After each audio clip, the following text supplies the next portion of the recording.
Her story, part 3. Trey, that wasn't the cake that I asked for, and you know that. It's Father's Day.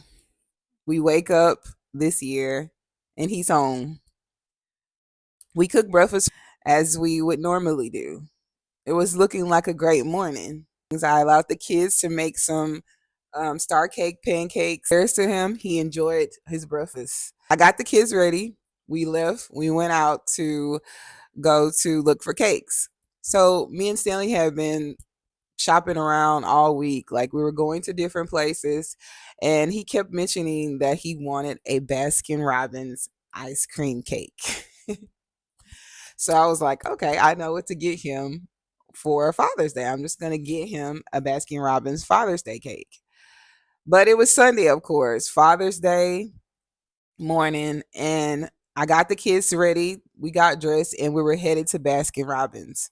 We get to the closest Baskin Robbins by our house, and there is no more ice cream cakes for Father's Day. So I traveled to the next one. I have to find this cake, y'all. Like, I gotta find this cake. I go to the next one. There's still no cakes. No cake. I was like, oh my God. So I remembered that Dairy Queen had ice cream cakes as well. I took the kids to Dairy Queen. I was hoping that there was at least one cake left. I get into Dairy Queen and there is a cake. The kids are like, Daddy will love this cake, Mama. He loves Superman. He's always loved Superman. The kids know it. I know it. Everybody knows that Stanley loves Superman. So I'm like, this is perfect. We'll get the cake. We get the cake. We go get a card and we go back to the house. I cook dinner and the kids surprise their dad with the Superman ice cream cake. We place it on the table. We call him down. He comes down. He was like, oh, thank you. Thank you. Thank you. So he looks at me, but it's a look that only I know. And I'm like, oh, shoot, I messed up. He doesn't like the cake. So I'm like, okay, we just still try to play along with it so the kids wouldn't know. So after me and the kids I go upstairs because I was always like afraid when Stanley didn't like something. I always kind of just wanted to please him and make him happy. And when he didn't like something, it would always drive me insane. So I didn't say anything, but I just went upstairs because I knew that I had failed in some way. The kids go to their room. I hear commotion downstairs. We hadn't cut the cake yet.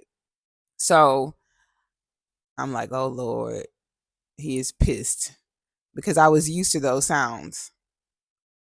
I come down the stairs. I tell the kids, stay upstairs. I hear the door slam before I get to the bottom of the stairs. I go to the living room and there is cake everywhere. There's cake on the couch. There's cake on the TV floor. There is cake all over the front room. So I'm like, oh my gosh, the kids are going to see this. I try to clean up the cake, but the kids come down. They were like, Mama, what happened to the cake? I tell my kids that the cake fell.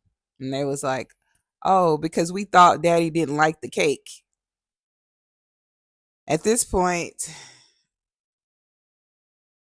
I was emotional, but I still saved face. I was still able to just tell my kids that the cake failed, but my oldest daughter was around 12 at that time, and she knew all too familiar that this was not just that the cake fell.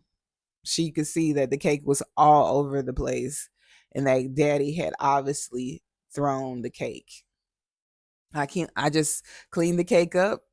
I got the kids back to their room, ready for school tomorrow, and then I finally called Stanley and I asked him, "Was everything okay? Are you okay now?" And then he said, "Trey, that wasn't the cake that I asked for, and you know that." And then he hung up, and that was it. Happy Father's Day, guys.